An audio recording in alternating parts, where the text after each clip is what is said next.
I mean, you ain't heard? I'm like a man smoking at a gas station. What that mean? I'm about to blow up!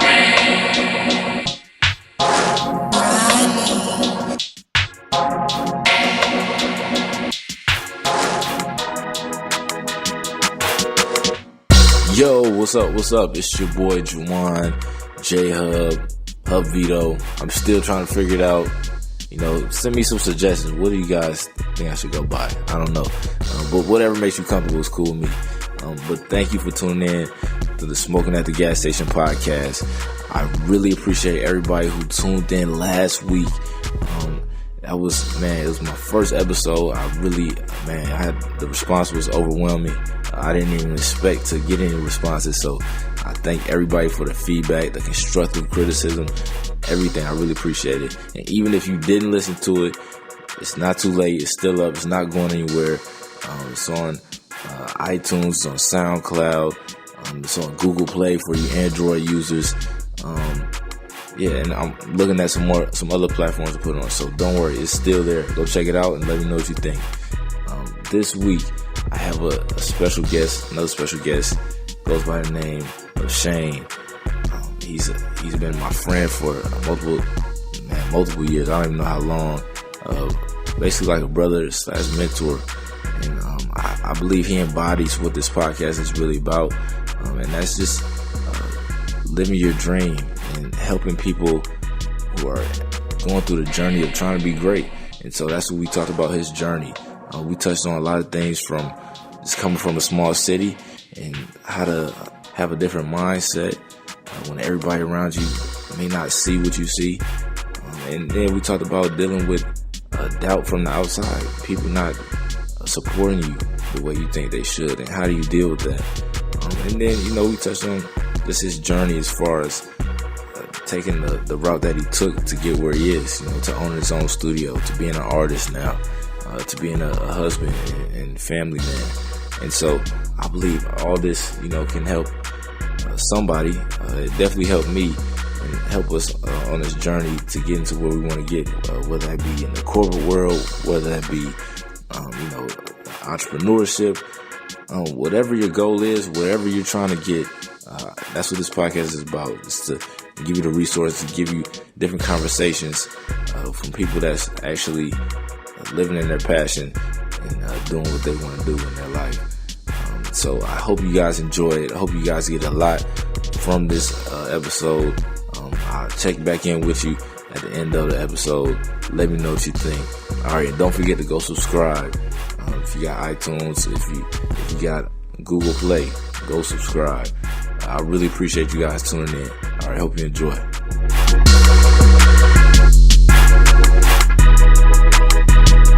I'm sitting down with my boy Jeremy, Shayne. What do you like to be called? What? I go by Shayne. You go by Shayne? Yeah. Okay. I know you as Jeremy. Yeah, I grew up there. I had to get rid of that. All right. Why you have to get I ain't get rid of it, but is that an alter ego type thing, like Sasha Fierce? I think it's just like a growth thing. Like, you just not that person. Okay. You used to be. So, and as you move somewhere else, why not? Like, you could just be whoever you want when you move somewhere else. Yeah, you could be whoever. I might think don't about that. Nobody know you. Man, so we usually start off, man, by saying, where you from? Rockford, Illinois, born and raised, West Side. Yeah.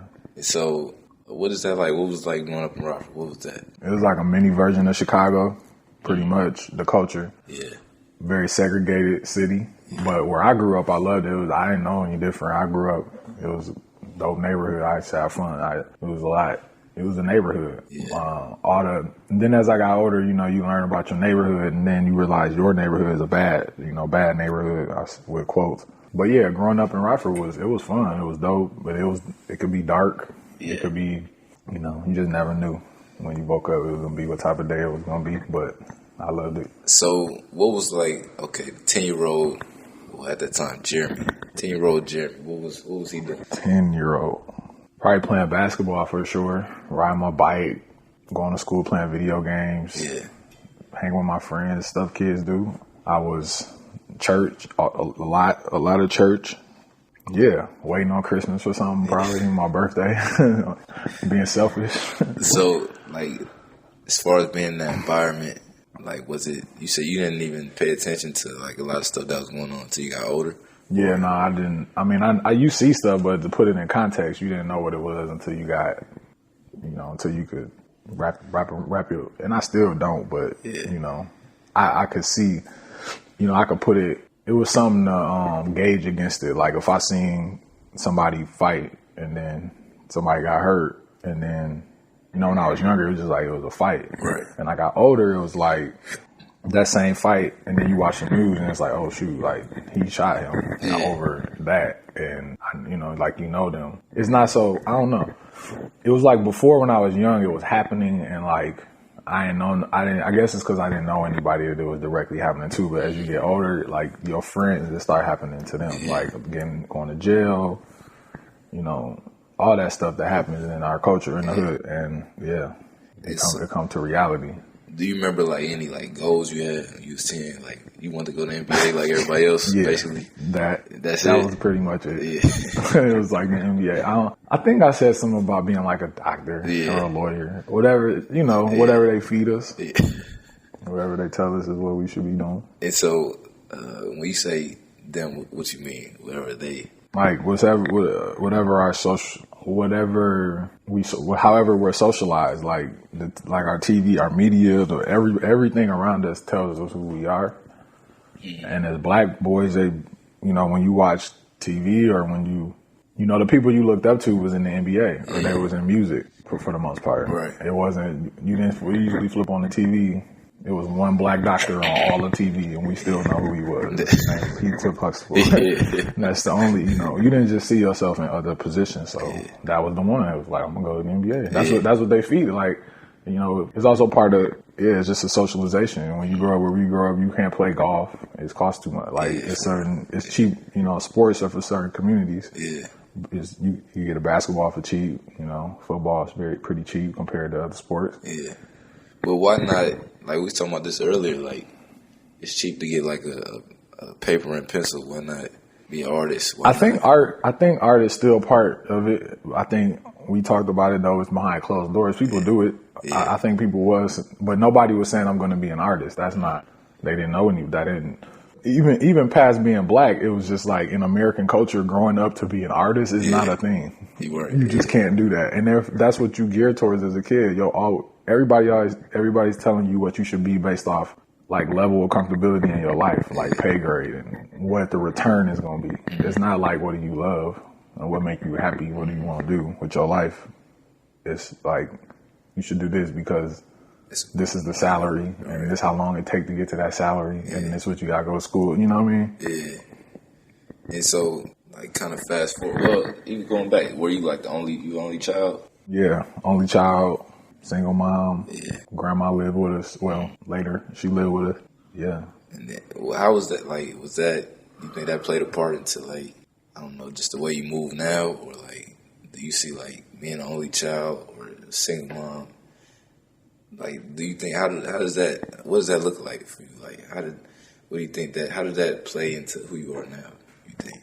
Well, so being a single or only child and moving forward to being about to be 32 now, I guess I would have to say it made me a loner. In a way, I don't mind being alone. Yeah. It made me opinionated and ask questions because I didn't have to, like my thoughts was my thoughts. I didn't have to compete with my thoughts with nobody else. Yeah. I think with my mom being a single mom, also because me as a dad, like I'm dominating in the house. So like my ideas and who I am really come off onto my boys. Yeah. So, but I had the luxury of just being figuring out whatever, I tailor who I am all the way through because there wasn't anybody really in front of me to mimic as much, except my mom, which I did, but in certain things I just couldn't, or I didn't. Right. So fast forward into teenage, high school years, you still got hoop dreams at this point? Yeah, early high school. I mean, I still thought that I could, do the high school thing and get into college and then go from there. But then probably like sophomore year, for sure junior year, I gave that. I realized that not that it wasn't attainable for me, but that I hadn't put in the effort for it. I didn't play freshman ball. I didn't even play ball until senior year. Yeah. So you can't go to, So did something like snap and like you realized that, or was it like? I just fell out of, I think I didn't play a lot of organized basketball as a kid. And then when it was like really none, and then to try to go into it in high school, tough. Yeah. And I also didn't know that it's like political and, like the kids that already been playing, like the coaches from the high schools go into the middle schools and seeing them and they kind of already know who they want. And then just like organized ball versus street ball. Yeah. It was just one of them things where it just wasn't, going to practice wasn't fun. Yeah. I didn't like the coaches. It was just a lot of reasons why. I think that's even part of me being getting to grow up and be who I am, because there probably was some other dudes who felt like that, but they had a dad around or somebody saying you got to play or something. I got to make that choice, and I got to look at other men from afar, like grown men, and come up with my own, not even my own idea, but like whatever they were showing me is what I got to believe. Like, and nobody got to like pull lenses over that. Again, if you had a dad, maybe he like tell you how cool your coach is or something. So then you believe that your coach is like a good coach. Yeah. But I didn't have I got to look and be like, he's not a good coach. And nobody combated that. It was just like, he's not a good coach. So it was something. So you can say you had like a good like self-assessment. Like you knew where you at. I've always been good at having limits, I guess. And when them limits get pushed, I know how to just be like, all right. So how you know when you hit a limit? Like, I don't know. I just feel it. It's really there's no rubric or nothing. It's just like when I feel like it's enough, it's enough. Yeah. It's over. Hey, so, all right, high school. What was your goal like as far as like finishing up high school? You just wanted to make money? Yeah, pretty much. Yeah, after high school. Because everybody was going to college, or college was the talk. So then you start, like, where do I fit in that? Like, what does that look like? But also, I hadn't done any other, like junior year, those people who focuses on their ACT scores and, like, they were starting to apply and they was talking to their counselors, and I wasn't doing that stuff. So when I graduated, like, I was just like, okay, I applied at a few colleges, or one really, like NIU. I didn't get in. I went to Rock Valley later. Right after that, but the focus was money, because even at Rock Valley, it wasn't school. I always had a job while I was there. Yeah. And so, I was talking to somebody about this too. Did you go, like, visit any schools while you was in high school? No. Like, that's what I said. I didn't go to a college until I was, maybe a senior or something like that, man. It's, like, crazy. Yeah. To even think about. I didn't even go to a college until I went to a college. Yeah, it's like I don't even remember going. And then I'll see like people in the South. It's just like it's a school on every corner. Like colleges. There's a lot of colleges here. It's just like the norm. You know what I'm saying? And I don't know if I guess it's a culture thing or. It's definitely a culture. I mean, I didn't even have a lot of people in my family. Like college wasn't a discussion in my family as much. My mom did go. Yeah. So that was a discussion because she went, but like it wasn't like I had a cousin who went, because some people I knew they had pressure because their brother went, and their sister went, and their cousin went, and their mom went. So it's like everybody, so they was already being groomed. Yeah. Everybody was showing them the ropes. And so my mom was in college when I was in high school, so she didn't really have time to, she was going to school and working. Yeah. She didn't have time to make sure I was doing, she was leaning on me to do what I needed to do to go to college or whatever that looked like. Yeah. And it didn't happen. And so you go to college, you still focus on money, really. That's what, 18 around that time? Yeah. You still living with your mom? Yeah. Yeah. And what was the mentality there? I'm gonna get money. Yeah, I was just trying to be fly, get money to buy stuff, to give it right back, to buy Jordans. And what was you working at? Man, I'm a serious, like, I don't work a lot of jobs. Your jobs, man. I can't even. So, I'm gonna have to do, areas, or what do you call it? Fast food. I did fast food. I could say Culver's, Wendy's, and then I did, like, temp agency. So, you know, like, I can't even name them places. Like, they're Bergstroms and all these, like, weird, you know what I mean? These little factory places where there's people just way older than me. Yeah. And I hated all of them. And I would just quit. Like, I would work a job long enough to just make some money. Sometimes it wouldn't. So I would gauge it off top. And if I liked it enough or I could work through it enough to stay for a while to save some money and then quit, I would. But, like, the quickest I quit a job was a few hours. You just walked off? Yeah. What job was that? It was the gum factory place we had. Warner Lambert, but they changed it like 10 times. But, yeah, it was just like, because I was through a temp agency and I got the job and literally my station was packing gum and I packed Bubblicious. I didn't. I was there. I was really only there for maybe 2 hours and I was just one of them things where you're just looking around. It's like, what the fuck? Like, why am I doing this? Like, I don't want to do this. I can't do this for 8 hours. Like, straight. I'm not. With like a lunch maybe and a break. I can't do it. So, I went. I called the temp agency and told them, but I was like, I can't do this.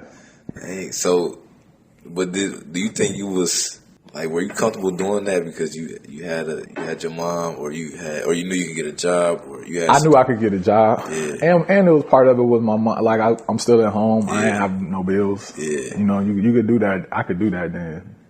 I mean, I think people could always do that too if you plan right for it, but I could definitely do it without. Because I mean, I was planning. I would save money. Yeah. A little bit, enough to, you know, still do stuff I want. I didn't save money to take care of no bills, but I saved money to take care of my bills at the time, which was hanging out and buying shit and, you know. Yeah. But yeah. And I just knew I could get another job. Right. I just always had that confidence. Because I feel like jobs is like, it's a job. Like, you could always get a job. They just everywhere. They just jobs. And it ain't going and it wasn't my goal. Right. Jobs wasn't my goal. So jobs was just a means to try and figure out what I really wanted to do, I guess. Yeah. I didn't know if I knew that at the time. I just didn't want to work those jobs. So it was like, I'm just not. So it was just something that you saying, like, it just wasn't comfortable for you. Yeah. And I like the money. Yeah. I worked at the bank. I liked that job when I worked at the bank. That was cool. I like that. It's probably the longest job I had. And it's because it was the environment. It was all about that. It was because I sat inside in the air conditioned place, dressed pretty decent, and it was not strenuous labor. Yeah. I talked to people. I communicated. Like, I just didn't want to be locked away somewhere just boxing shit and putting it on a conveyor belt. Yeah. The bank was cool. How long you worked there? I probably lasted a couple of years there. Yeah. I think like 2 years. Yeah. And that's why. So where you at? You went at Rock Valley? Was I still at Yeah, I was doing Rock Valley and the bank at the same time. So did you, at this point? Rock Valley was throughout this whole time. I was at Rock Valley. And it was too long. It was supposed to be 2 years. And I guess it really was. Like, I would maybe like, because it really wasn't constant either, though. Like, some semesters I wouldn't give my classes in time, so then I wouldn't go that semester. I just worked. So did you end up finishing? No. So you stayed for how long? For people who don't know, Rock Valley is the local junior college. Yeah, in Rockford, yeah. I probably did 2 years, if not a little more, but I didn't. If I went back now, I'm probably like a couple classes and a few credits away, but I didn't really even have no goal for it. You were just doing it. I was just doing it. It was part of that because it was the right thing to do, quote unquote. Yeah, I was following and everybody else was doing it. And like, you know, it was a hangout too. Like, a lot of people went there. A lot of people, it was like high school all over again pretty much. For the people who stayed, that's all it was. It was fun. And did you drop out or you just like didn't go once? Yeah, I just stopped going. So like the hair school, it was after hair. So I quit the bank. And then the hair thing happened because my mom bought me some clippers, like, randomly. And then I just kind of put them to the side. So then when that happened, I just stopped going. Like, it was just like, I don't know. I just stopped going. I just wasn't interested. So your mom just got you some clippers? Yeah, she just bought me some clippers because I was, like, complaining about my job and stuff. So she just did, like, just how I said it, like, with no real explanation necessarily. But I mean, she had background, like she was a nail tech. Yeah. She has like an artist background. She had gotten to Columbia and stuff, but she just didn't go. And so have you talked to her about that? Like, about why she didn't go? No, just like about leaving those clippers. Like, no, but she know that I like credit her for why I started, but like I still haven't asked her why. I kind of know why. It was like, as my mom, I know my mom, it was like, I think she did kind of say like, you gotta do something, you better figure it out. Like, I don't think it was no like grand wise thing. She was just like, she was giving me an option, and she was saying like, don't just be sitting down here doing nothing and trying to say you figuring it out, but like upset and like figure it out. I think that was kind of like, if I know her good as I think I do, is just like figure it out. Like, you don't got time to be sitting here. And so that day, or when did you go to hair school? What sparked you to go to hair school? I was cutting friends, and then just by word of mouth, wasn't a lot of people, but it was a lot because I didn't. It's always a lot when you don't even plan on. So like you doing this podcast, 10 interviews in, you're going to be like, damn, that's a lot. Yeah. 5 years from now, when you got 200 interviews, it's not going to feel so. As it keep going, everything feel like a lot. So I maybe had like 10 people who I was cutting consistently. Yeah. From like, coming, going to their house or in the bathroom, wherever. And then that just kind of, word of mouth is real. It just kind of grow. Yeah. I wasn't really charging much, but what I realized is that I was making money that I didn't go somewhere and like clock in for. And it sparked my interest. So then it was kind of just like, why not? Like, I felt like I didn't know I didn't like the no license situation. I never thought about it. Yeah. I wasn't deep in on barber culture. Yeah. I was just a customer. I knew who I liked to cut my hair and do a good job. I never questioned who had what. A license. Yeah. So when I looked it up and you got to do that, I was just like, that must be what you got to do. I figured everybody had that. So I did that. That's how that process started to like legitimize myself. And I thought I would really learn more because I wasn't good. Right. I was good enough for those people who wanted a cheap haircut. Yeah. So how much was you charging back then? Maybe like $5. Yeah. And you was cutting outside, in your mom's crib or? Wherever. In my bedroom and some other people's bathrooms, girls I was dating at the time. Sometimes I cut them at people at their house. Yeah. So how long? Wherever. So you go to school. Trapping. What was Bando. No side. That way. Stupid. So you trapping, man. You cutting hair. Are you in school? Like, are you still doing this while you in school, in hair school? Yeah, and I actually connected with a barber shop owner who came to the school. He owned this place called Chi-Town Cuts. So it was in my neighborhood. Yeah. And I started, I guess you could say, interning kind of there. After I got out of school, I would go there and basically just sit around for a few hours and watch the coach, just learn, watch what was going on, watch the communication, the technical stuff. It's all of it, just taking it all in. Because I hadn't sat in a barbershop setting. Yeah. So I did that every day for like almost pretty much like 2 years. And maybe towards the end, I cut more as I did it. People would notice I'm just sitting around. I cut kids and cut a lot of people for free and so just paying my dues. This time, what was you doing for money? You was just I had took out school loans to go to hair school because it wasn't crazy expensive, but so that for a little bit, and then the twos and fews I was making from cutting hair, asked my mom when I needed stuff, but it's still at the same time, at least that first year I was still living with my mom, so I still didn't really need much. The second year I did move out with my friends, two of my friends, into an apartment, but it was a cheap apartment and it was three of us, so we split it. I think my portion of the rent was like $200. Yeah, I just had to scrum that up every month. I was more focused on how I was scrumming up to stay fly. I was focused on how I was, trying to steal cop shoes and, keep my car right and all that stuff. What was you driving? I think I had like a Cutlass, Oldsmobile Cutlass Supreme, like a 92 Cutlass Supreme. Yeah. Your whole mindset, is it still, you still focused on, I just want to cut hair to make money? Yeah. And at some point I realized it was money, but then I knew it was ownership in it because once I dove in, the people that I decided to mimic or grow from or look up to was owners of the shop. Like that was a thing I can't say. Like it was a thing in barber, like you in our community was like, you want to own your own. When you become a barber, you want to own your own barbershop. Like that's like, even people may or may not do it, but they say it. Everybody say it. So that was a goal. Like, oh wait, you know, you start thinking about it like, oh, you can do your own barbershop. You know, you can get people to work with you, for you, whatever. You could be a business person. And outside of that, you never really know what that means. Yeah. People be like, you going to school for business. Well, like, what does that mean? Like, who do you know that owns a business? And how do you start like, where do even the idea for a business come from or whatever? That was it. Yeah. Barber. And like, okay, you know, I found something with my hands that I could do that I could turn into my own business, like being a plumber or some shit, or like a trade worker, a trade. That's what, And so, were you treating it like it was art, or? Yeah, because I still had that in me, background of it as a kid. I drew a lot, painted and stuff. So, but it was I didn't know. Yeah, I just actually was just giving people, because like, I guess it's eras. Like right now, if you look at the NBA, it's an era of the shooters. Yeah. And then, you know, there was an era of the dunkers, and there was an era of the big man.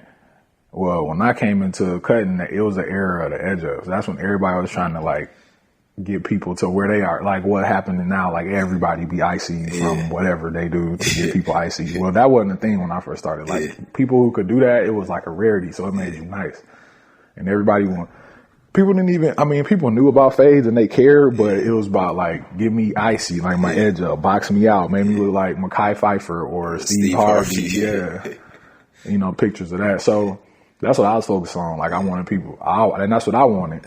So that's what I was focused on, like getting people icy with the edge up and, you know, making sure it's symmetrical. That was never a problem. Like edging people up was always, like I naturally figured that out. Like, and then all of it, like I realized now that I didn't know it at the time. Cause again, not again, but Rockford where we grew, probably a lot of other places too, but it wasn't a lot of support from like the elder barbers necessarily. Actually was hate and like people, it's out over competitiveness where you worried about people who miles behind you. Definitely, yeah. You know what I mean? To the point where you like you don't help, you hurt. It ain't even that you don't say nothing. I can deal with that, but like you hurt. You actually tearing down. Like. Yeah. So how do you navigate that though? Ignore it and keep doing you. Really, that's all I did. That's what I think. I don't know if that's because like me moving to Atlanta, like I don't really see. I mean, I'm pretty. It's hate, but I definitely get more love in Atlanta than when I go back home. Like, yeah. And I think that's crazy. But do you think it's just like specific to like small towns, or you think it's a Rockford thing, or? No, it's everywhere. Small towns, big towns. It's just in the small towns, it's harder to find those people who are self-confident and not broken, and you know, because all of that stuff, when people do that, is that's them coming off onto you. Like it really ain't about you. It's about them and what they haven't done or whatever it is. So in a bigger city, you got more of a chance of running into people that's more like-minded and want to help.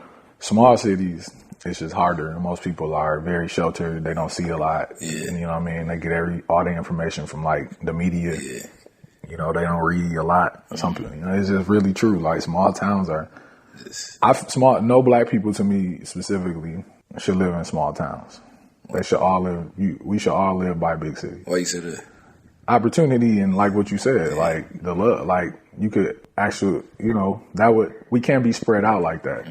Your water our power is less, you know what I mean? And closer to big cities, it's just more, historically speaking, for black people, it's just more, you know, that's where we thrive more. In the sense of, when I say that, I guess I mean in the sense of just like education and it's just the information to move forward. If you in them small towns, small towns get information late already. Yeah. And then the more poor and the more situation you in, the even later you get it. Yeah. And it's just, I don't know, you just be buried. And I realized that when I moved, like I realized the most when I got to Houston that I was really from a small town. I never really knew that. Yeah. Like I knew it and I said it, but I didn't know it like I know it now until I moved, because it's just like, it's completely different. It's just the people. We'll come to that. We're going to work our way to Houston. All right. You're giving them too much. All right, so you finished. We're going to backtrack. So hold that thought. You said you remember you was from a small, you figured you was from a small town. You was in Houston. And so you finished school, barber school? Yeah, I finished barber school, and then I started at that.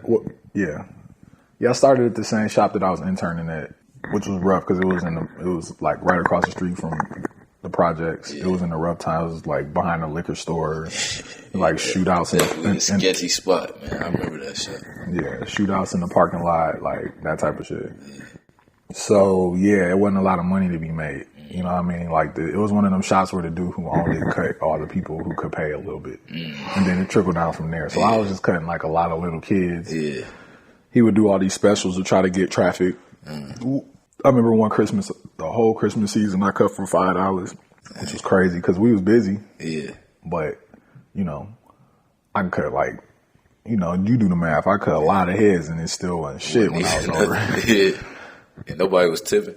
No, it was literally, because it was a lot of little kids. Yeah. You know what I mean? People was counting out quarters. Like, for real. This shit is crazy to think back about. But yeah, I did that for not a long time because then a barber that I admired came back on the scene, and I heard about it. He actually heard that I was cutting, or I had went to school, and he came to where I was working to talk to me. Yeah.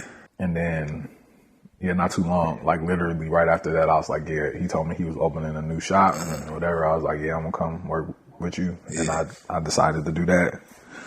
So that was, that move to the second shop. And was called Timeless Touch. Was it slow in the beginning? Was it really moving to the second shop? No, like when you first got to that shop. Like what you like to do? Like after I moved? Yeah. Yeah, no. Actually, that was the funny thing. Like, because he was like a popping figure and barber in that city, and he came back, and you know, people wanted. They was, you know, it was a lot of people who was like, man, they was going to somebody because he wasn't there. So then when he came back, it was like the city got on alert. Yeah, and you know, because you know, he had like this overflow, so he was like, man, go to my man's, sending me all the little kids. You know, it picked up, and my skills got better because he was a really good barber. How many people was in y'all two? No, it's 3. Started out me, his nephew, and him. And then it grew. People came and went though. Yeah, I remember. And so you go from that shop, you go to another shop. And started out at Chi-Town Cuts, and then I went to Timeless Touch. And so throughout this whole period, is it like, is the goal still, let's get money, own my own shop? Yep. And I mean, I wasn't like focused on it though, as I could have been. I wasn't like, I didn't write it down. I didn't set a date. Those are the things that separate the timeline. Yeah. You end up wasting time when you don't do that. I didn't do that. That was the goal, but I wasn't like actively going at the goal. Yeah. I was just like living and cutting. And happy that I was doing, I could make money and not have to work a job. Like all my friends was still working jobs and like applying at places, and I had this freedom that I didn't even realize. I mean, even now I just realize the value, but then it was just like, man, like it's different. Really do, like, it's different. And so, like throughout the whole process, did you feel any like anxiety, or like were you comfortable where you were at, or did you feel like, yo, it's gotta be more? At first, it was more already, because he was just a more experienced barber. He was from Chicago. He came from a line, you know, barbering in his family. He was just like a classically, like if you can imagine somebody who grew up with like a piano player as their parent, and they taught them how to play the piano their whole life. And not that they went and learned in an institution. It was from the crib, but they just be like, you know, they just got it. Up on it. Yeah, they just got it. So it was already more. It was more clients. It was more exposure. It was already, so I was short, and I'm always like that. I can get somewhere, but it's short lived. So like maybe after the first year, I probably started being like, okay, maybe what's next? But I was still rooted there. There's some unfortunate things that happened involving, you know, some legal stuff that I ain't gonna say because I don't know the statute of limitations, and I don't know all of that. But I wasn't a part of it in the first place. But I don't dry snitching. But you got a wire on. I ain't on that. Come back, I got Red Lobster now. Well, I don't know everybody, but I might know a few people. I ain't giving up nobody from the West Side, but I get some people up from anyway. Some unfortunate situations happened that put me in a situation where I had to make a decision about my own life. And I seen some what could happen if I didn't make it, this decision. So then, you know, I had to leave. I ended up making a decision to leave there to go to another shop called Classic Cuz, which was another black barber shop in the city from a, you know, business owner, barber. Was it the same type of environment? Yeah, it was. They all were. It was pretty much the same thing. But this was even, to me, another step forward because this person hadn't took large stints away from cutting hair. He was a pretty staple person in the city, and he was at one of the staple barbershops before he had just left to do his own thing at that time. And I went to go talk to him, and, you know, he had a nice situation, and he was very busy, overflowed busy, like he couldn't cut all these people. And it was good for me again, you know, a step to grow and cut more. And so out of all those, 28, you finished up. Yeah. And so 27, you like, did something hit you like, yo, this is more to this, or is it still that same motivation in you, or? It was kind of like some of the same stuff that happened at the other shop mixed with, just by that time I had matured a lot and I had a whole scope of the barbering game that already, my vision for barbering had already exceeded everybody around me in the whole city that did what I was doing. Yeah. And so I knew that it was time to like figure that out. Like I didn't know what that meant for me, but I knew that I was like I wasn't done, but I capped out in Rockford. But like, where does that come from? Was it like something you was exposed to? Was it like? Yeah, it was the game. Again, it was an era. The game was changing. Like barbering necessarily. Wani talked about it. That's the owner of one of the barbershops that I work for. His name Dewan, but he used to talk about how when he first started cutting, it wasn't cool to be a barber. Like people was like a barber, like. But by the time I started doing it, it was like starting to become this cool, like pop culture thing, almost like being a rapper. And like, so it was a lot going on, like barber expos, competitions. I was doing a lot of that stuff. So getting out and meeting these people and seeing people like, and then social media, knowing of people in other cities who are doing this, and this. And it's like, why can't I do this, this, and that? Like, why can't I host a barber expo? Why can't I, whatever that was. So that's what it was. Just being in that different era, not meaning that that's given to you. I went and seeked it and soaked it out and soaked it up and believed in it. And so what gave you just always been like that, just a curious dude, or you just simply trying to get better? I'm curious. I'm always trying to I'm competitive. I'm always with myself, super competitive with myself, and always trying to do better and ask why. I think that's why mostly. And that's really what a lot drove, especially at the beginning. I just wanted to be the best barber in the city. I wanted all the clients. I wanted everybody to want to go to me, even if they can't. It's like, you only cutting on him because I'm not available. And then it switched with just me. Like, I had to be the best version of me because I realized I don't want to cut everybody. Yeah. I don't, and I shouldn't. It's not good. It don't work. It's not real. And then you have me. I'm the one who kind of, where do I come in this story? Because I'm the one who kind of jumped off your career, you know what I'm saying? No? Okay. All right. Yeah, that's a different podcast. We could talk about that in another podcast. But you were an early client, that's for sure. Yeah, man. Yeah, for better or for worse. Actually, funny story, I got kicked out the basketball team because you. Wait, what? You remember that? No. I came to get a haircut. It was me, my boy Isaiah, and my boy Dre. And we came right before practice. And so I was running late or something? No, you was on time. I was just like feeling myself. Like, man, we're gonna be late to practice. I'm like, man, we'll be all right. You know what I'm saying? Just a big head, and then get to practice. I got a haircut, looking fly because it was senior night the next night. The coach was like, yo, you're not starting. Oh, I remember that. Yeah, I do remember that. That wasn't because your coach didn't like you at that point. He didn't like me either, but he just found anything. If I didn't go get a haircut, though, I would be on time. Maybe. Or he would have said something else. Yeah, something would have. I do remember that, though.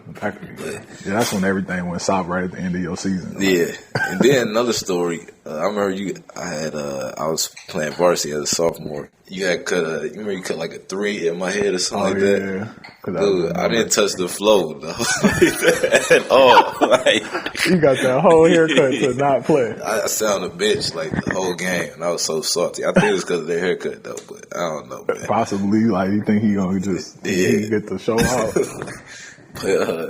But yeah, so anyway, going back, so when do thoughts of moving? Like, when did that? Like moving to another, or like leaving Classic Cuts or like Rockford? Rockford, because you feel like you capped out, so you feel like you reached your goal of being the best in the city? Yeah. I mean, at that point, I wouldn't say that I felt like I was the best. That was the goal, but like by that point, I wasn't even comparing myself to people here no more. Yeah. And then so leaving Classic, because we didn't know. It wasn't like when I left there, it wasn't because I was moving yet. I didn't even really. I wanted to move and I always talked about it, but I hadn't set anything forward. I was just getting space from the environment. Yeah. And I opened up like a small studio, and I called it Crwn. Yeah. Right before we did move, so. The move from Classic Cuts was just more about me trying to like get my mind so that I could focus, you know what I mean, and not be in that typical setting I had been in 3 barbershops. It was like I was done with that, like the whole environment. Not that there's nothing wrong with it, but it just wasn't for me anymore. And where did the idea from Crwn come from? Like, honestly, I couldn't even tell you. Like, I couldn't tell you specifically, like, where I came up with that. But now I know that, you know, it's a play on elevating the service and a part of your head that we learned in school called the Crwn. And so, go ahead. Yeah, so I don't know. Yeah, it's just, and at that time it was like this royalty, like clients, like every client was royalty or is royalty. Yeah, no, it was a play on like calling my clients royalty. That's what it was at the time, like, and treating them like that. And that's what it started out. And so you started. I remember. So you left when you left the last shop you was at. You went to like a closet space almost, right? And was that like? Was you happy just to have your own, or was it more so? It was so I put like, I was just talking about it. I want to do it. I'm done type thing, and I was talking to my now wife about it, and she, long story short, school she worked at, she spoke of it to a teacher, and one of those teachers' sons owned a gym in downtown Rockford, and she was like, "Oh, he has this space that he was trying to figure out something to do with. Maybe he wants to rent it. His name's Mike. Jeremy should go down and talk to him." So I did. Yeah. And Mike was cool, and he was basically just like, "You can have it." Like, I was just trying to figure out something cool to put in here. I would love to, have somebody down here cutting hair. Yeah. And I come down, like you said, to look at it, and it was literally like a closet, like very small. Yeah. Couldn't fit 3 people in it maybe at one time. It's a squeeze. Yeah. Yeah. And so was it, you were just excited to have that spot? Yeah, it was just, everything met and it made sense. And so now at that point, we also had planned, we like actively started looking to move. Mm-hmm. So I also didn't want to get a space where that I was spending too much money because we needed to save money. Mm-hmm. So it made sense, like what he offered for me to be there versus what I would spend. I was just ready to go and I believed in it and it just made sense. And I didn't care about the side, like, because what I was trying to do was like a one-on-one appointment only thing anyway. Mm-hmm. So I was like, I only needed no space for me and the client. Mm-hmm. The environment I was in was this big space for a bunch of people could hang out. Yeah. And that was perfect because nobody could hang out. Nobody. Barely the person who came for the appointment. I used to try to hang out. It wasn't even no room for me like that, man. You can lean up against the door and talk to me. That's about it.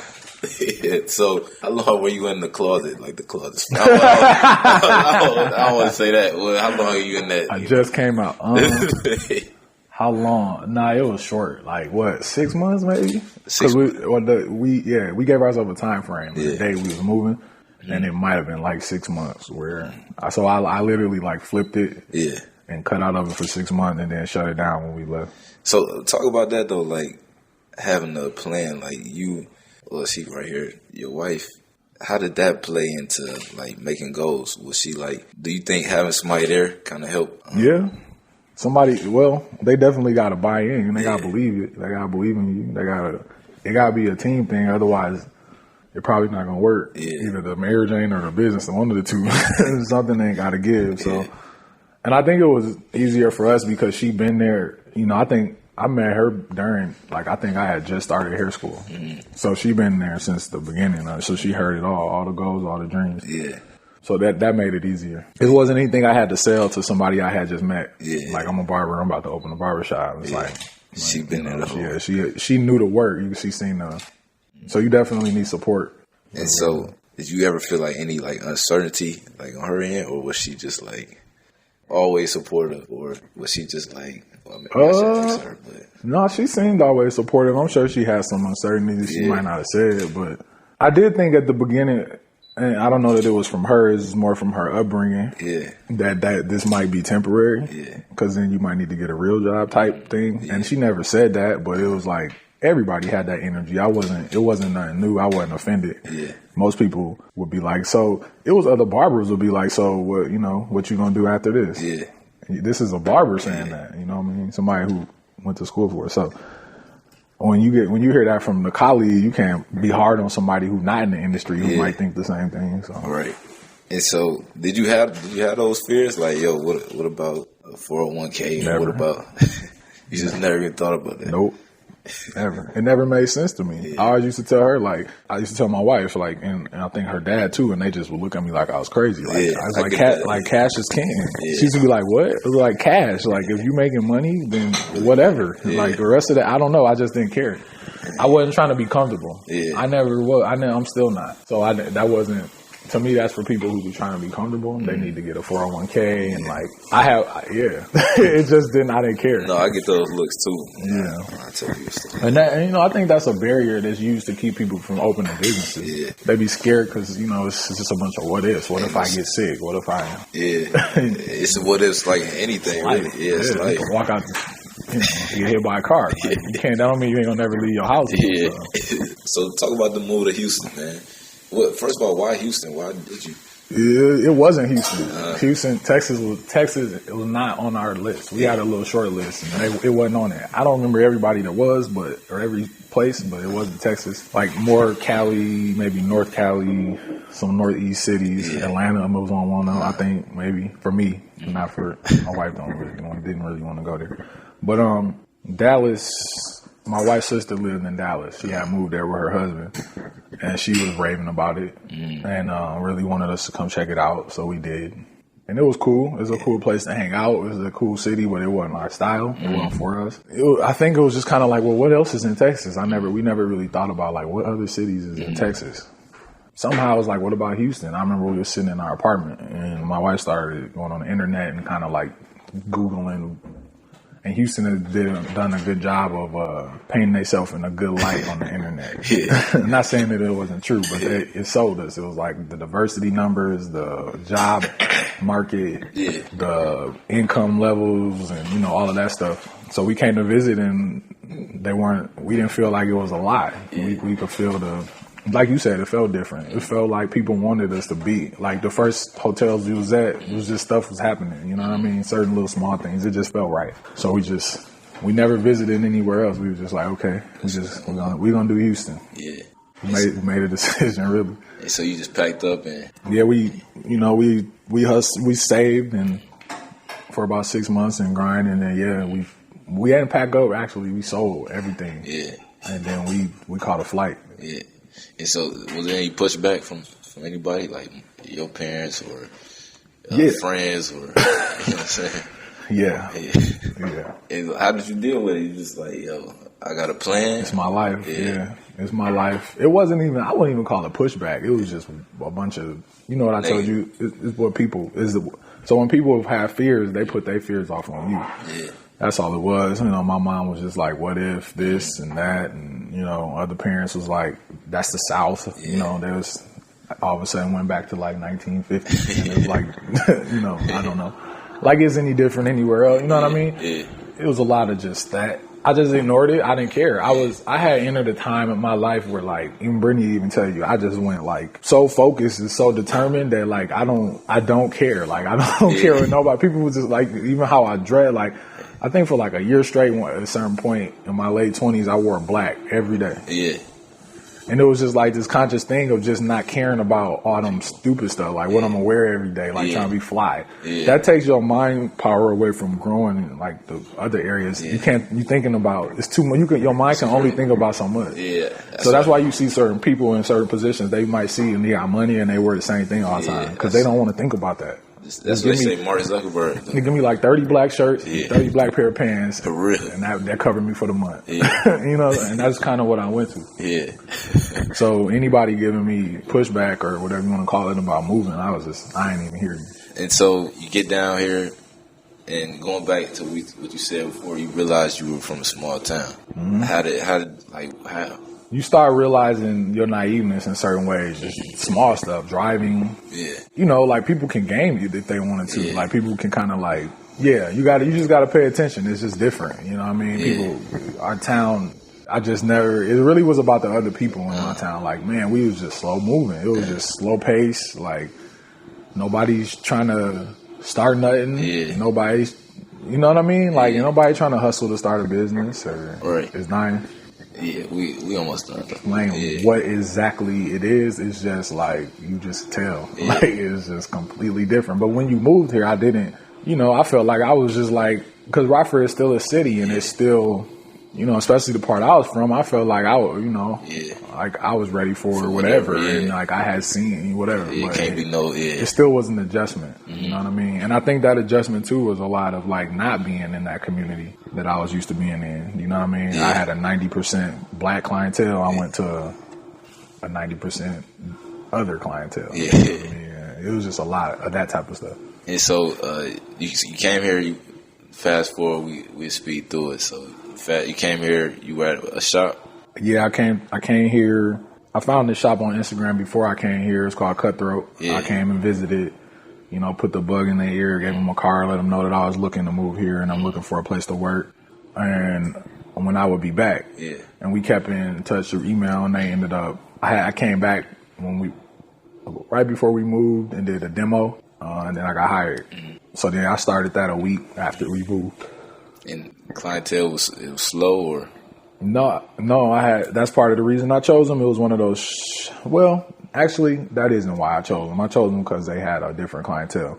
I didn't know that until I accepted the job that it was like a commission-based thing, meaning like they do the marketing and bring in the clients. Yeah. But what I still didn't know is that meant the very first day I started that I would have like I wasn't in a full book, but I had like 10 people the first day. Dang.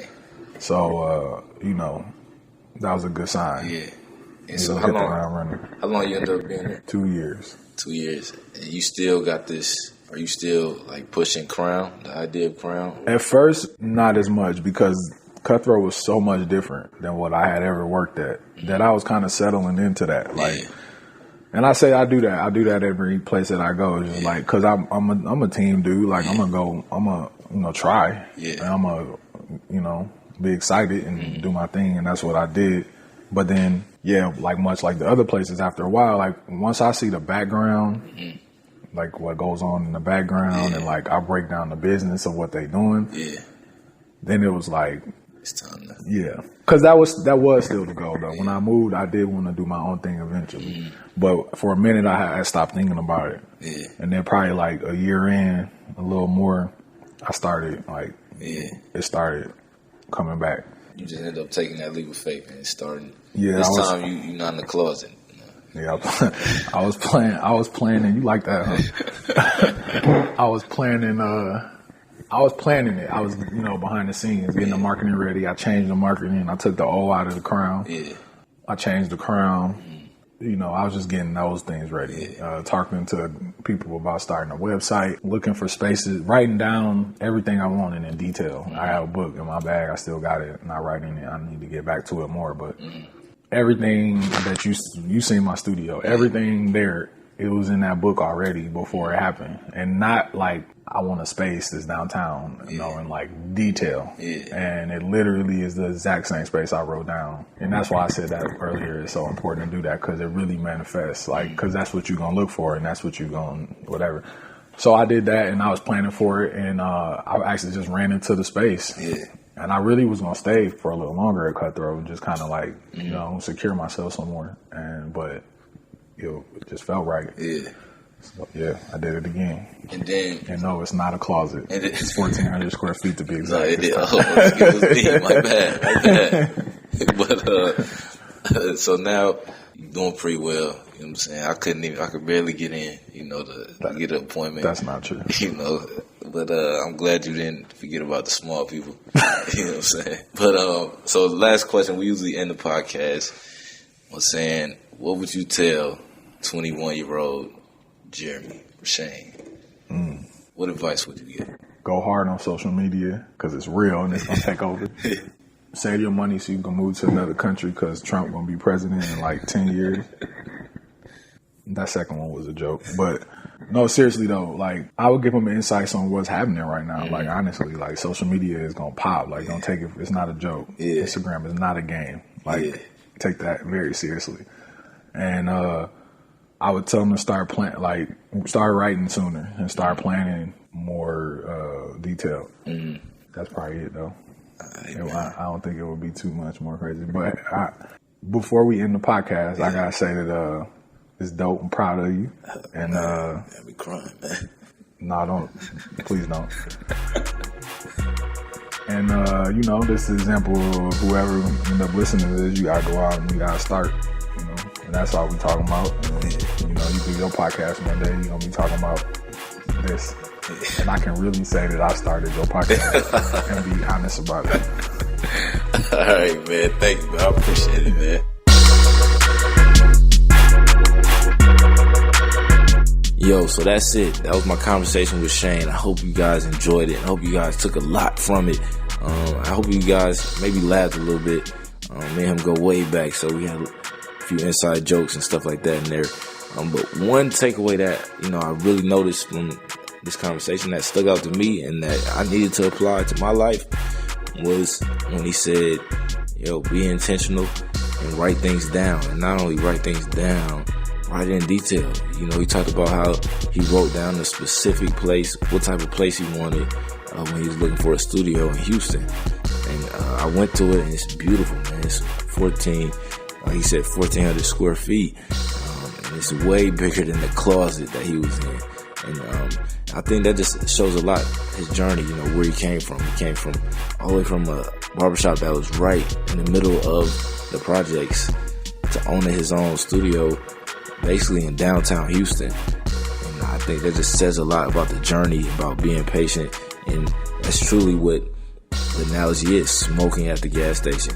He was smoking, he's still smoking at the gas station, and he's on the journey, on the path of blowing up in his own right and whatever he wants to do. And so I appreciate you guys for tuning in. I really do. Again, give me feedback, share the podcast, let me know what I can do better. All right, thanks, man. I hope you guys enjoy the week. Remember, do not be average. Don't give in to what others are telling you. Just follow your heart and follow what God is telling you. All right, appreciate you guys. I'll let you next week.